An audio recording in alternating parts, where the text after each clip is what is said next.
함께 보실 말씀은 신명기 19장 1절부터 13절 말씀입니다. 신명기 19장 1절부터 13절 말씀 함께 봉독하도록 하겠습니다.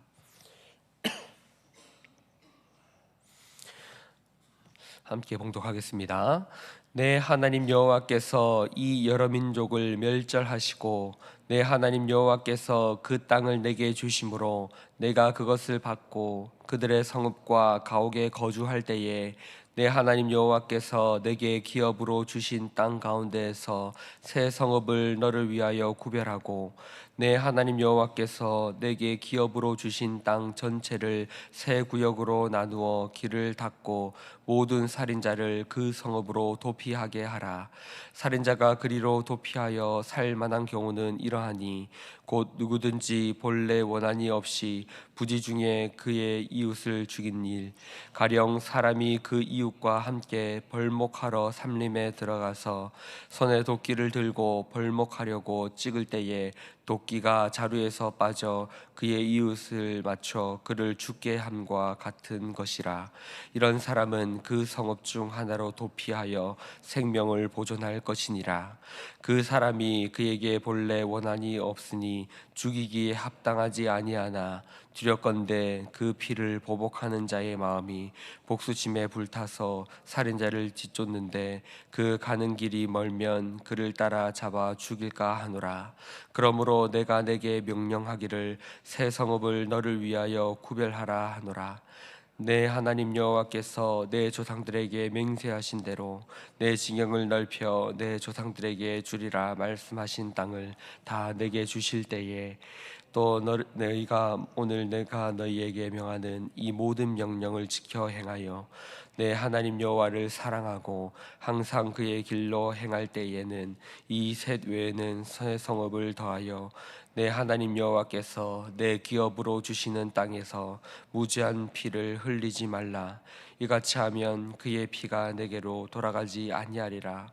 그러나 만일 어떤 사람이 그의 이웃을 미워하여 엎드려 그를 기다리다가 일어나 상처를 입혀 죽게 하고 이 한 성읍으로 도피하면 그 본 성읍 장로들이 사람을 보내어 그를 거기서 잡아다가 보복자의 손에 넘겨 죽이게 할 것이라.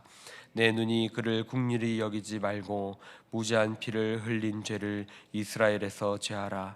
그리하면 내게 복이 있으리라. 아멘. 오늘 말씀은 도피성에 대한 말씀입니다. 하나님께서 이스라엘 백성들이 가나안 땅으로 들어갈 때에 도피성을 더 제정하도록 하시는 말씀입니다. 가나안 땅에 들어갈 때에 이 세 도피성 그리고 요단강 동편에 있는 세 도피성 총 합쳐서 6개의 도피성을 이스라엘 백성들에게 하나님은 주셨습니다. 그렇다면 이 도피성을 주신 이유는 무엇입니까? 그것은 하나님께서 사람의 생명을 소중하게 여기시고 사람들을 사랑하시기에 필요 없는 죽음을 만들지 않기 위하여서 하나님께서 주신 제도입니다. 살인자라고 해서 모든 사람을 죽도록 만드시는 것은 아닙니다. 부지 중에 고의가 아니라 실수로 인하여 말 그대로 사고로 인하여서 죽임을 당하게 될 때에는 그 사람을 죽인 자를 도피성으로 보내어서 보호해 주는 것입니다. 만약 그렇게 보호하지 않는다면 사고라고 할지라도 죽인 사람에 대한 가족들이나 유족들이 원한을 가지게 될 것이고 분란이 계속해서 생기게 될 것입니다.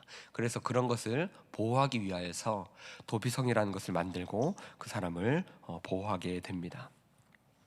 이 제도를 보면 아주 구체적입니다. 성경에서도 말하고 있듯이 구체적인 예를 들어서 설명하고 있습니다.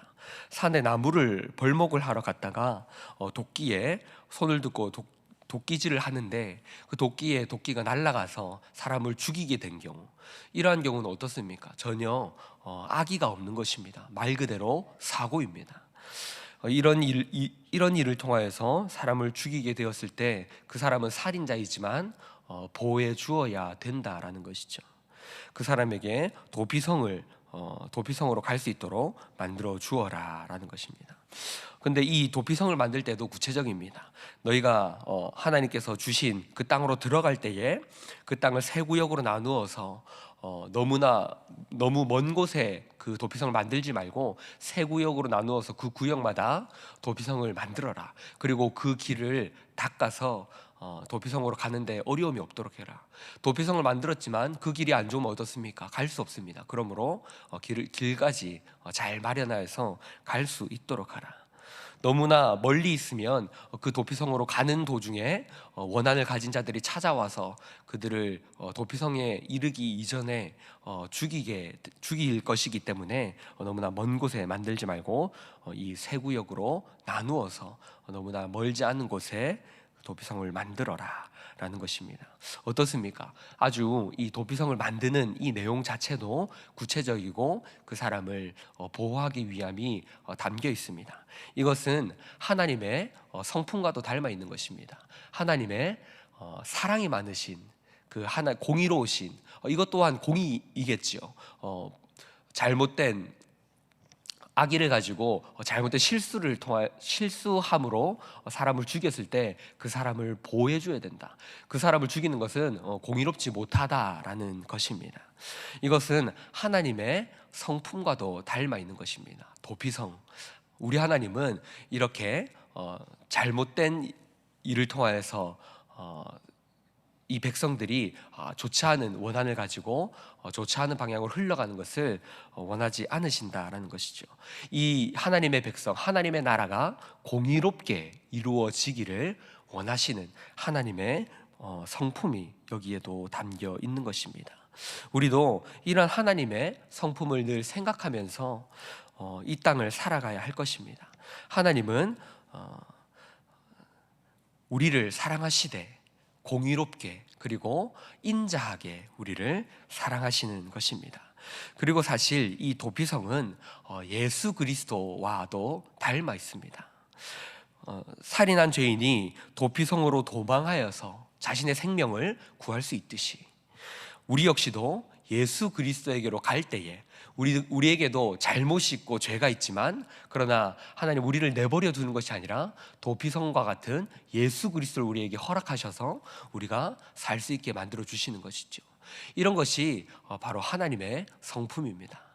죄인들을 위하여 도피성을 만드셨듯이 구원받을 수 있는 그 성을 만들어 주셨듯이 우리에게도 예수 그리스도라는 도피성을 하나님께서는 만들어 주십니다. 이 도피성의 이름들을 보면 이것이 꼭 맞는 것은 아니지만 한번 생각을 해볼 수 있습니다.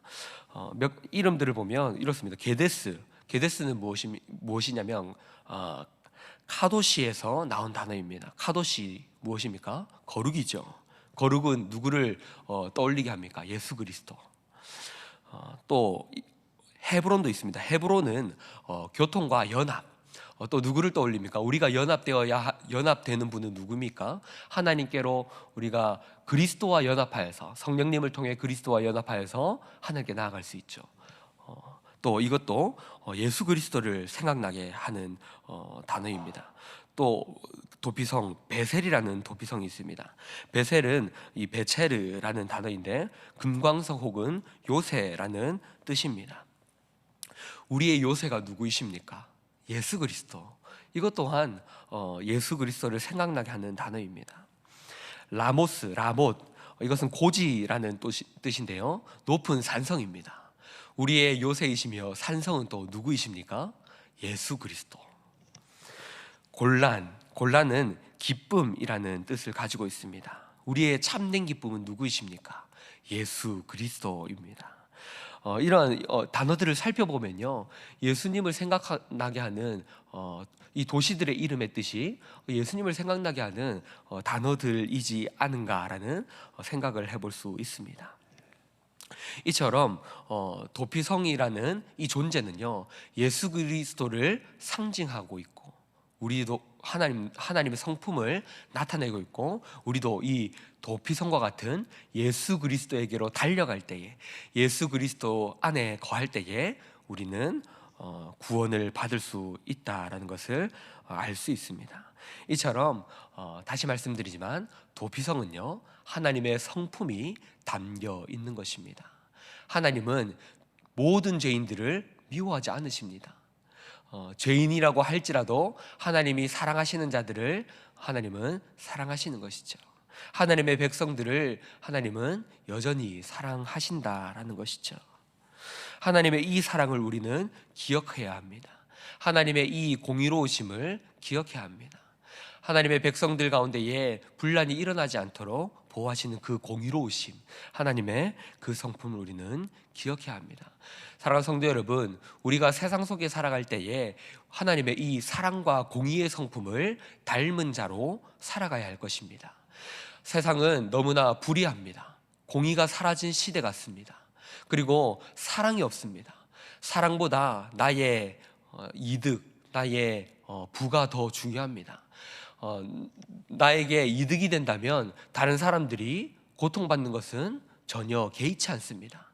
내 주머니를 불리는 것에만 혈안이 되어서 다른 사람들이 고통받고 다른 사람들이 힘들어하는 그 목소리를 외면합니다. 그것이 우리가 살아가는 이 시대입니다. 하지만 하나님을 닮은 우리는, 하나님의 백성인 우리는 그렇게 살아가는 것이 아니라 세상 가운데에 사랑을 베풀며 그리고 공의롭게 살아가야 할 것입니다. 하나님의 백성인 우리가 그렇게 살아간다면 이 세상은 점점 하나님의 모습으로, 하나님의 사랑으로 가득하여질 것이고 이 세상에 한 줄기의 소망이 비추어질 것입니다.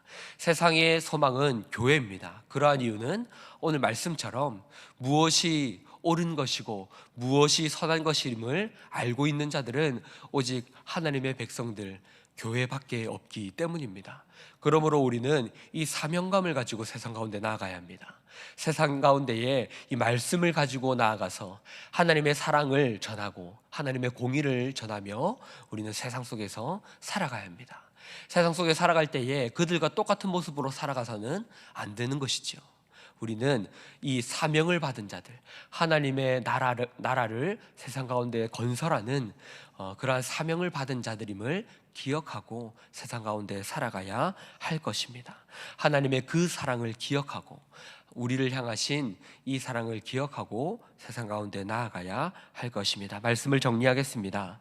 하나님은 사랑과 공의의 하나님이십니다. 그 하나님의 사랑과 공의가 잘 나타나는 것이 바로 도피성입니다. 이스라엘 백성들을 위하여 그 가운데 분란이 생기지 않도록, 그리고 고의가 아니고 잘못한 자들, 그 자들을 돌보기 위하여 하나님이 만드신 제도가 도피성이었습니다. 이처럼 우리 또한 이 하나님의 사랑과 공의의 성품을 닮아서 세상 가운데 살아가야 할 것입니다. 세상은 죄가 가득하지만 이 하나님의 사랑과 공의를 세상 가운데 실천할 때에 이 세상은 하나님을 더욱더 닮아가며 하나님의 나라가 더욱더 굳건히 세워질 것입니다. 이 사명을 가지고 세상 가운데 나아가시는 저 여러분이 될 수 있기를 주님의 이름으로 축복합니다.